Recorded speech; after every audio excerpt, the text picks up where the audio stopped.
আমার রেসিপি হচ্ছে সিম আর আলু ভাজি করব। সিম আলু ভাজি। আর আমি এটা সিম আলু ভাজি করার জন্য আমি কাঁচামরিচ নিয়েছি, পেঁয়াজ নিয়েছি, আর আমি ডাউল পাকাবো। ডাউলের জন্য টমেটো আর রসুন, এটা ভাজি। এই আমার আজকে রেসিপি। কিভাবে আমি পাকাই আপনাদের এটা, আমি ডাউলের ভিতরে টমেটো দিয়ে দিলাম, টমেটো কেটে রাখিছিলাম, টমেটোগুলো দিয়ে দিলাম। ডাউল বসা দিয়েছি, ডাউলের জন্য আমি ডাউল বাগান দেবো, বাগানের জন্য তেল দিয়েছি। আমার তেল গরম হয়ে গেছে, এখন আমি ডাল বাগার জন্যে আমি রসুন দেবো। রসুন লাল হয়ে গেছে, পেঁয়াজ দেবো।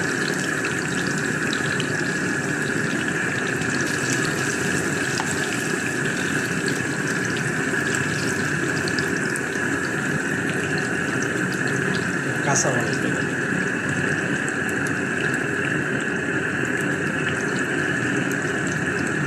এভাবে আমি 10 মিনিট রেখে দেবো। আমার পেঁয়াজ একটু লাল হয়ে গেছে, আমি একটু জিরা দিয়ে দিলাম। জিরাটা দিয়েছি, সুন্দর লাগে। ডালের বাগানের যে পেঁয়াজ লাল হয়ে গেছে, এখন আমি ডালের ভিতরে দিয়ে দেবো।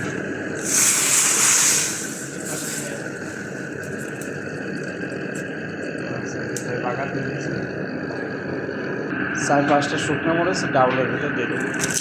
আমি দেবো, জিনিসটা সুন্দর লাগে। আর হয়ে গেছে, এখন এইভাবে আমি 10 মিনিট রেখে দিই। চুলার উপরে 10 মিনিট রেখে দিয়ে ডাউল 10 মিনিট পরে সিম ভাজার জন্য আমি তেল দিয়ে দিলাম।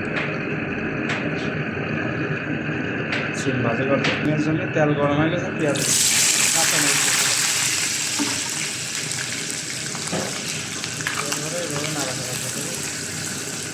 সিম আর আলু ভাজি করবে, একটু মরিচের লাল মরিচ দিলাম একটু, আর একটু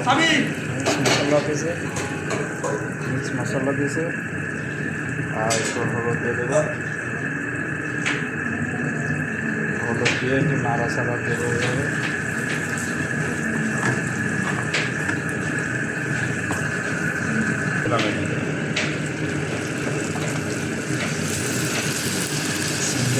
আমি এর উপরে আলুগুলো দিয়ে দেবো। 10 মিনিট হয়ে গেছে, এখন কী অবস্থা দেখি। ভাজি হয়ে গেছে, এখন আমি বন্ধ করে দিলাম। রেসিপি আজকে সিম আলু ভাজি।